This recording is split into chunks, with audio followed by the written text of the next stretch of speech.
Hello guys, ইসকান টিউটোরিয়ালে সবাইকে স্বাগতম।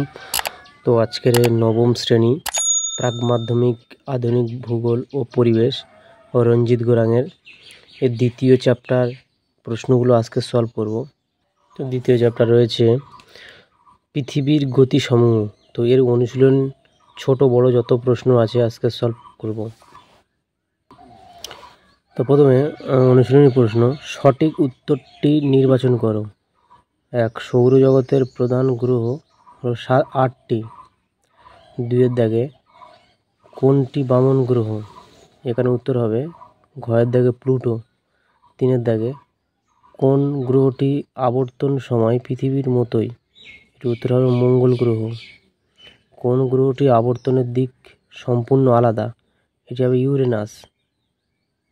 5-এর দাগে কোন দার্শনিক পৃথিবী কেন্দ্রিক মহাবিশ্বের পক্ষে মত দেন? এটি হবে টলেমি। তারপরের প্রশ্ন রয়েছে আধুনিক জ্যোতির্বিজ্ঞানের জনক কোপারনিকাস কয়ের দাগে? 7-এর দাগে প্রশ্ন, নিম্নলিখিত ভারতের কোন শহরে আবর্তন বেগ বেশি? উত্তর হবে চেন্নাই। 8-এর দাগে ভারতের কোন রাজ্যে প্রথম সূর্যোদয় হয়? উত্তর অরুণাচল প্রদেশ ঘয়ের দাগে। 9, কোন অক্ষরেখায় গোধূলির স্থায়িত্বকাল সবচেয়ে কম? উত্তর হবে নিরক্ষরেখায়। 10-এর দাগে ছায়াবৃত্তের কেন্দ্রে কোণের পরিমাণ? এটি হবে 360 ডিগ্রি ঘয়ের দাগে। 11, পৃথিবীতে জোয়ার ভাটার মূল কারণ? 11-এর দাগে পৃথিবীতে জোয়ার ভাটার মূল কারণ কয়ের দাগে? উত্তর হবে চাঁদের আকর্ষণ। আচ্ছা, 12-এর দাগে পৃথিবীর মেরুরেখা উল্লম্ব রেখার সঙ্গে কত ডিগ্রি কোণে রয়েছে? এটি হবে 23.5 ডিগ্রি কোণে রয়েছে। 13-এর দাগে পৃথিবীর পরিক্রমণ পথটির আকৃতি কেমন? আকৃতি গয়ের দাগে হবে উপবৃত্তাকার। 14 দাগে প্রশ্ন, নিম্নলিখিত কোন বছরটি অধিবর্ষ নয়? এখানে হবে 2100। আচ্ছা, 15 দাগে অপসূর অবস্থান হয় কোন তারিখে? 4 জুলাই। 16 দাগে মহাবিষুব হয় কোন তারিখে? 21 মার্চ।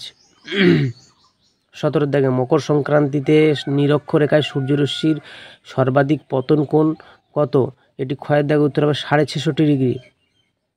18 দাগে মকর সংক্রান্তি হয় কোন তারিখে? এটি হবে ঘয়ের দাগে উত্তর 22 ডিসেম্বর।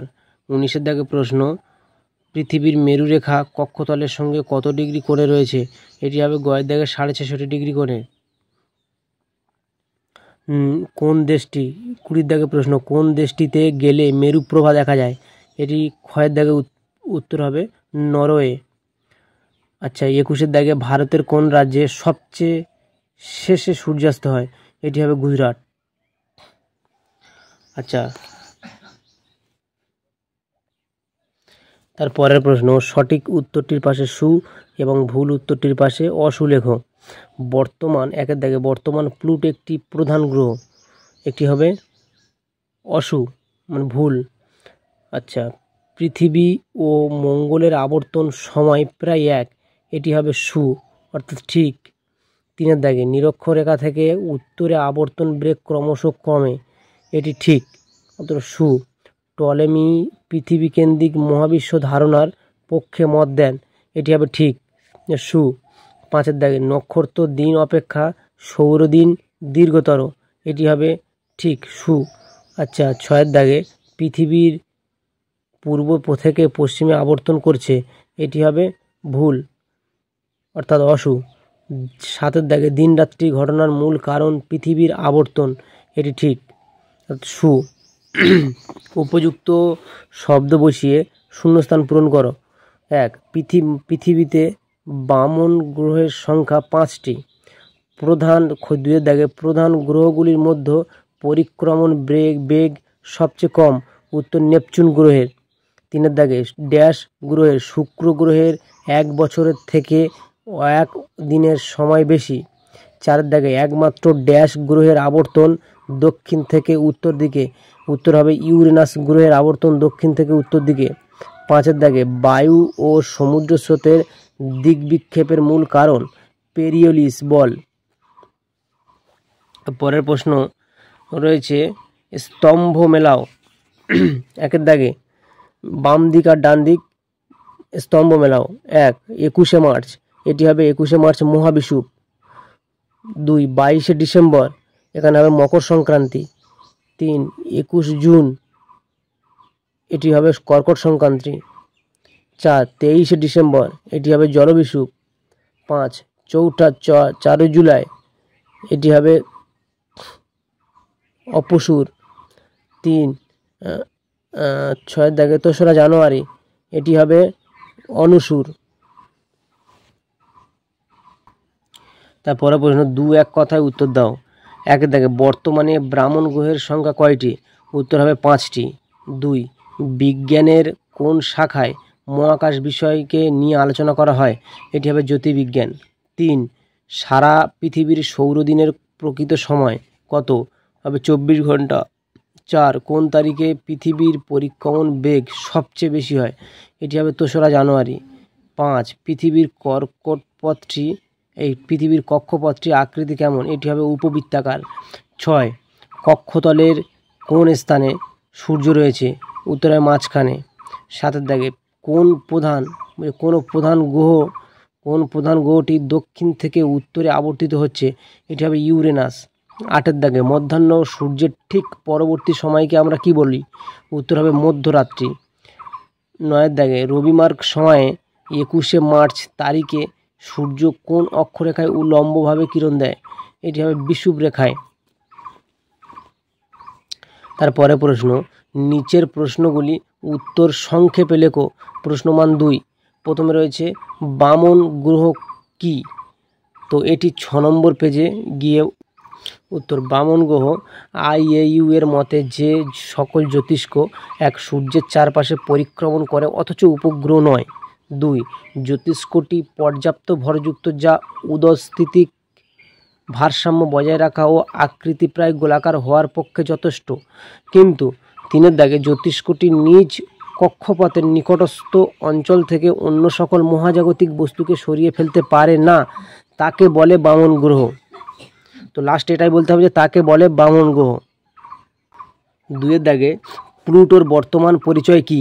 তো এটা তোমরা 10 নম্বর পেজে পেয়ে যাবে এবং এটি বলতে হবে প্লুটো আগে প্রধান গ্রহ থাকলেও এখন প্লুটো বামন গ্রহ। প্লুটো আগে প্রধান গ্রহ থাকলেও এখন প্লুটো বামন গ্রহ, এবং 10 নম্বর পাতায় পুরোটি পেয়ে যাবে। 3 দাগে সূর্যের দৈনিক আপতগতি কি? এটি 15 পেজে। সূর্যের দৈনিক আপতগতি, পৃথিবীর সাপেক্ষে সূর্য স্থির। পৃথিবী নিজ অক্ষের অপর পশ্চিম থেকে পূর্ব দিকে ঘুরছে বলেই প্রতিদিন সূর্য পূর্ব দিকে ওঠে এবং পশ্চিমে অস্ত যায়। তবে আমাদের কাছে মনে হয় সূর্যই পূর্ব থেকে পশ্চিমে ঘুরছে। সূর্যের এই অবস্থানের আপদ পরিবর্তন হলো সূর্যের দৈনিক আপতগতি, এবং সাথে এই ছবিটাও দিয়ে দেবে। 4 দাগে প্রশ্ন, কোরিওলিস বল কি? এটি 16 নম্বর পেজে পেয়ে যাবে। এটির উত্তর এখান থেকে লিখতে হবে আবর্তনের কারণে। এই আবর্তনের কারণে এখান থেকে লিখতে আবর্তনের কারণে পৃথিবীর উপর যে বল সৃষ্টি হয় তা হলো কোরিওলিস বল। এই বলের প্রভাবেই বায়ু, সমুদ্র স্রোত ইত্যাদি সোজাসুজি প্রবাহিত না হয়ে উত্তর গোলার্ধের ডান দিকে এবং দক্ষিণ গোলার্ধের বাম দিকে বেঁকে যায়। এটি ফেরেলের সূত্র। এটুকুই দিতে হবে। 5 নম্বর প্রশ্ন, ছায়াবৃত্ত কি? এটিও 16 নম্বর পেজে পেয়ে যাবে। এখানে রয়েছে ছায়াবৃত্ত কি? তো এখানে বলতে হবে এখান থেকে পৃথিবীর আলো ও অন্ধকারের সীমারেখা হলো ছায়াবৃত্ত। পৃথিবী গোল বলে ছায়াবৃত্ত পুনর্বৃত্ত অবস্থানে থাকে, যার একদিকে হয় দিন এবং অপর দিকে হয় রাত। ছায়াবৃত্ত বরাবর উষা ও গোধূলি হয়। পৃথিবী আবর্তিত হচ্ছে বলে ছায়াবৃত্ত এক স্থানে স্থির নয়, সর্বদা পশ্চিম দিকে সরতে থাকে, এবং ছায়াবৃত্ত ঘুরতে থাকে বলেই দিন ও রাত্রি পর্যায়গুলি পরিবর্তিত হয়। এই পর্যন্ত এখান থেকে আর এই পর্যন্ত দিতে হবে। 6 নম্বর প্রশ্ন, উষা ও গোধূলি কি? 6 নম্বর প্রশ্ন, উষা ও গোধূলি কি? এটি 16 নম্বর পেজে পেয়ে যাব। এটি উষা ও গোধূলি। তো এটা লিখতে হবে এখান থেকে লিখতে হবে এই পর্যন্ত। এখান থেকে এই পর্যন্ত লিখতে হবে, এই পর্যন্ত লিখে দিতে হবে, এই পর্যন্ত। এবং হ্যাঁ, এটার সাথে এই ছবিটিও দিয়ে দিতে হবে, এই ছবিটি। পরের প্রশ্ন 8-এর দাগে, এই 7-এর দাগে, পৃথিবীর আবর্তন না থাকলে কি হতো? এটি 18 নম্বর পেজে আমরা পেয়ে যাব। তো এটা এখান থেকে দিতে হবে, আবর্তন না থাকলে কি হতো, পৃথিবীর আবর্তন না থাকলে কি হতো। তো এখান থেকে এই পর্যন্ত আমাদের লিখতে হবে, এখান থেকে এই পর্যন্ত আমাদের লিখলে উত্তরটি হয়ে যাবে। 8-এর দাগে প্রশ্ন, পৃথিবীর পরিক্রমণ কি? এটিও 18 নম্বর পেজে পেয়ে যাব। এখান থেকে লিখতে হবে সূর্যকে মাঝখানে রেখে এখান থেকে আর এই বার্ষিক গতি পর্যন্ত এইটুকু লিখতে হবে, এখান থেকে এই বার্ষিক গতি পর্যন্ত এইটুকু এই প্রশ্নের উত্তর। 9-এর দাগে, পৃথিবীর কক্ষপথের দুটি বৈশিষ্ট্য লেখো। পৃথিবীর কক্ষপথের দুটি বৈশিষ্ট্য লেখো। এটি 18 নম্বর পেজে পেয়ে যাব। এখানে রয়েছে এই কক্ষপথ, তো এর কয়েকটি বৈশিষ্ট্য আছে। তো এখানে দুটি বৈশিষ্ট্য বলেছে, তো 1 নম্বর এই বৈশিষ্ট্য রয়েছে আর 2 নম্বর এই বৈশিষ্ট্য, এই দুটি লিখলে হয়ে যাবে। তারপরে 10 নম্বর প্রশ্ন, পৃথিবীর অপসূর অবস্থান কি? পৃথিবীর অপসূর অবস্থান কি? এটি 19 নম্বর পেজে আমরা এর উত্তর পেয়ে যাব। এটি লিখতে হবে এখান থেকে 4 জুলাই পরিক্রমণকাল থেকে আর এই অপসূর অবস্থান পর্যন্ত, এই পর্যন্ত এটি লিখলে এর উত্তর হয়ে যাবে। আর সাথে সাথে এর এই ছবিটিও দিয়ে দিতে হবে, এই ছবিটি দিতে হবে। 11 প্রশ্ন, রবি মার্গ কি? 19 নম্বর পেজে পেয়ে যাব। তো এটি যে কাল্পনিক পথে থেকে আর এই পর্যন্ত এটি লিখতে হবে, এই থাকে পর্যন্ত। যে কাল্পনিক পথে সূর্য সারা বছর থেকে আর এই কর্কটক্রান্তি রেখায় থাকে, এই পর্যন্ত লিখলে আর উত্তরটি হয়ে যাবে। 12 দাগে, নিশীথ সূর্য কি? এটি 22 নম্বর পেজে আমরা পেয়ে যাব। নিশীথ সূর্য কি? তো এর উত্তর 21 মার্চ থেকে 23 সেপ্টেম্বর পর্যন্ত, 21 সেপ্টেম্বর এখান থেকে আর এই নিশীথ সূর্য বলে, একে এই পর্যন্ত লিখতে হবে। এখান থেকে এই পর্যন্ত লেখার পরে তারপরে এই পর্যন্ত লিখতে হবে, নিশীথ সূর্যের দেশ ব্যাখ্যা দেওয়া হয়েছে, মানে এই পর্যন্ত, টোটাল এই পর্যন্ত লিখতে হবে। 21 মার্চ থেকে আর এই নিশীথ সূর্যের দেশ ব্যাখ্যা দেওয়া হয়েছে, এই পর্যন্তই লিখতে হবে। তো এই চ্যাপ্টার এই প্রশ্ন শেষ। তো সংক্ষেপে ব্যাখ্যা করো। 1-এর দাগে, কুলীন ও বামন গ্রহের তফাৎ কি? 6 নম্বর পেজে আমরা পেয়ে যাব। তো এখান থেকে দিতে হবে, এখান থেকে লিখলে হয়ে যাবে। এটি কুলীন গ্রহ আর এটি বামন গ্রহ। তো এই যে ছকটা রয়েছে, এই ছকটা দিলে যে কুলীন গ্রহ এগুলি আয়তনে বড়, এটি আয়তনে ছোট। তো এই যে ছকটা আলাদা করে লিখলে ওর উত্তরটি এখান থেকে দেওয়া হবে, এর উত্তরটি এখান থেকে পাওয়া যাবে। 2-এর দাগে প্রশ্ন, নক্ষত্র দিন অপেক্ষা সৌরদিন দীর্ঘতর কেন? নক্ষত্র দিন অপেক্ষা সৌরদিন দীর্ঘতর কেন? এটি 14 নম্বর পেজে পাবো। এর উত্তরটি আমাদের যেখান থেকে লিখতে হবে সেটি হলো এখান থেকে, পৃথিবীর মোট দ্রাঘিমা 360 ডিগ্রি থেকে আর এই 3 মিনিট 56 সেকেন্ড অতিরিক্ত সময় লেগে যায়, এই পর্যন্ত এর উত্তরটি লিখতে হবে। 3-এর দাগে প্রশ্ন, নিরক্ষরেখায় আবর্তন বেগ সবচেয়ে বেশি কেন? এটি 15 নম্বর পেজে পাবো। এর উত্তরটি আমাদের যেখান থেকে লিখতে হবে, এখান থেকে, পৃথিবী অবিগত গোলক হওয়ার পৃথিবীর পরিধি সর্বত্র সমান নয় বলে আবর্তন বেগ সব জায়গায় এক নয়। নিরক্ষরেখায় বরাবর পরিধি সর্বাধিক 40,075 কিমি বলে আবর্তন বেগ,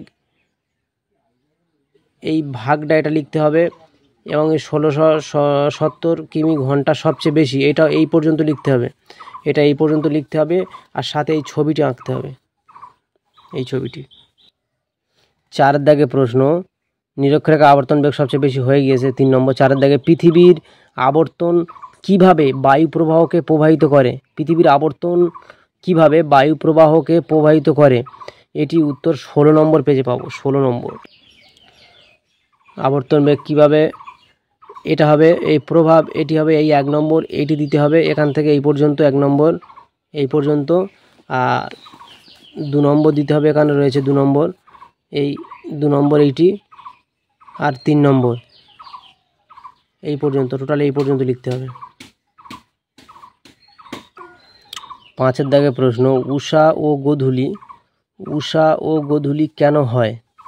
এটি 16 নম্বর পেজে আমরা, এটি যেখান থেকে লিখতে হবে, এখান থেকে সূর্য ওঠার আগে থেকে আর এই ক্রমশ বাড়ে, সূর্য ওঠার আগে থেকে আর অস্ত যাওয়ার পর এখান থেকে আর এই পর্যন্ত লিখতে হবে। আর সাথে এই উষা ও গোধূলির সৃষ্টি কিভাবে হয় এই ছবিটি দিতে হবে, উষা ও গোধূলি কীভাবে হয় এই ছবিটি দিতে হবে।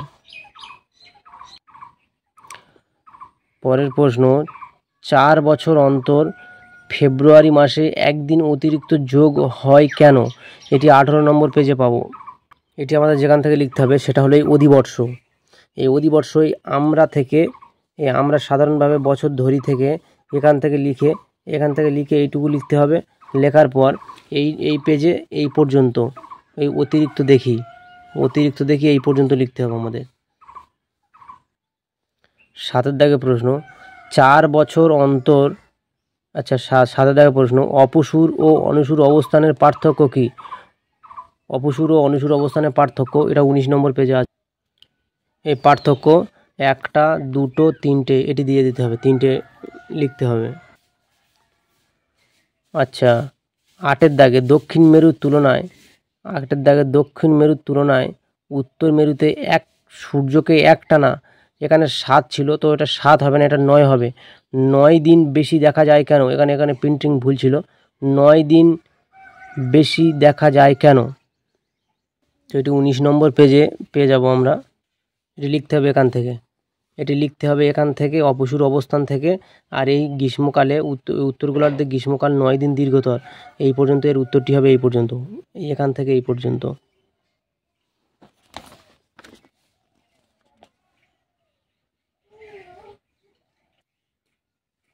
9-এর দাগে প্রশ্ন, কর্কট ও মকর সংক্রান্তি পার্থক্য কী? এটি 22 নম্বর পেজে পাবো। এখানে 1টা 2টো 3টে 4টে এই 4টে দিতে হবে, এখান থেকে এই পর্যন্ত লিখতে হবে। 10-এর দাগে উচ্চ অক্ষাংশের নিশীথ সূর্যের অবস্থা হয় কেন? তো এটি পাবো 22 নম্বর পেজে। এটি লিখতে হবে এখান থেকে 21শে মার্চ থেকে আর পুরো এই পর্যন্ত লিখতে হবে, এই শেষ পর্যন্ত পুরো এই 21শে মার্চ থেকে আর এই শেষ পর্যন্ত এর উত্তর। পরের প্রশ্ন, অরোরা কি এবং কেন সৃষ্টি হয়? এটি 24 নম্বর পেজে পেয়ে যাব। এটি পুরো এখান থেকে এই দুই মেরুতে যখন একটি রাত থাকে এখান থেকে আর পুরো এই পর্যন্ত লিখতে হবে, এই পুরোটা উত্তর লিখতে হবে। এর উত্তর হয়ে গেল। এরপরে রচনাধর্মী প্রশ্নাবলী, প্রশ্নমান 5। তো এটি প্রথমে যেটি রয়েছে এই প্রশ্নটি হলো 1-এর দাগে পৃথিবীর আবর্তনের প্রধান দুটি ফলাফল উল্লেখ করো, 15 নম্বর পেজে পাবো। তো প্রধান দুটি ফলাফল হলো, এক হলো সূর্যোদয় ও সূর্যাস্ত, এখান থেকে শুরু করে লিখতে হবে, লিখে এই পেজে একটি আর এটি 2 নম্বর দিন ও রাত্রির সংগঠন, টোটাল এই পর্যন্ত লিখতে হবে। পরের প্রশ্ন 2 নম্বরে, আবর্তনের প্রভাবে দিন ও রাত্রি কিভাবে ঘটে চিত্র এঁকে দেখাও। এটি 16 নম্বর পেজে পাবো। তো এটি হবে, এই ছবিটি আঁকতে হবে, আবর্তনের প্রভাবে কীভাবে চিত্র এঁকে দেখাতে বলেছে, এই ছবিটি পুরোটা এঁকে দেখাতে হবে। 2-এর দাগে, এবার 3-এর দাগে চিত্র এঁকে অপসূর ও অনুসূর অবস্থান বোঝাও। এটি 19 নম্বর পেজে আছে, এই ছবিটি এখানে অঙ্কন করতে হবে, এই ছবিটি। 4-এর দাগে প্রশ্ন রয়েছে, কর্কট ও মকর সংক্রান্তিতে পৃথিবীতে দিন ও রাত্রির দৈর্ঘ্যের অবস্থা কীরূপ হয় চিত্র এঁকে বোঝাও। 20 নম্বর পেজে পাবো এটি আমি।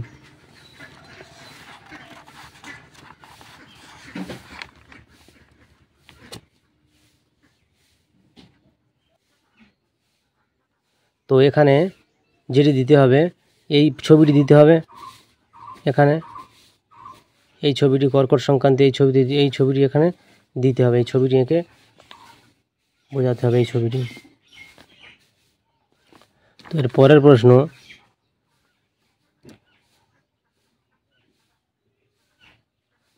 প্রশ্ন, মানে এই অধ্যায়ে পৃথিবীতে ঋতু পরিবর্তন হয় কেন? পৃথিবীতে ঋতু পরিবর্তন হয় কেন 22 নম্বর পেজে রয়েছে। তো এটি আমি দুটি কারণ দেব যে ঋতু পরিবর্তন হয় কেন। তো এখানে একটি হলো দিন ও রাতের দৈর্ঘ্যের হ্রাস বৃদ্ধি। তো এটি পুরোটি লিখতে হবে এখান থেকে। আর এপারে রয়েছে আরেকটি কারণ, সূর্যরশ্মির পতন কোণ। 2 দাগে রয়েছে সূর্যরশ্মির পতন কোণ। তো এই পর্যন্ত লিখলে হয়ে যাবে, এই পর্যন্ত লিখলে এটির উত্তর হয়ে যাবে। তো এই চ্যাপ্টার শেষ প্রশ্ন 6 নম্বর দাগে, পৃথিবীতে ঋতু পরিবর্তন কিভাবে হয়? পৃথিবীতে ঋতু পরিবর্তন কিভাবে হয়? এটি 23 নম্বর পেজে রয়েছে। তো এখানে রয়েছে ঋতু পরিবর্তন কিভাবে ঘটে। তো এখানে 1 নম্বর এটি দিতে হবে, 2 নম্বর এটি দিতে হবে, 3 নম্বরে রয়েছে এইটি, এই 3টি দিতে হবে, 3টি দিলে এর উত্তর হয়ে যাবে। তো গাইজ ভিডিওটি এখানে শেষ করলাম। চ্যানেলে নতুন হলে চ্যানেলটি সাবস্ক্রাইব করুন এবং পাশে থাকা বেল আইকনটি বাজিয়ে দেবেন। Thank you.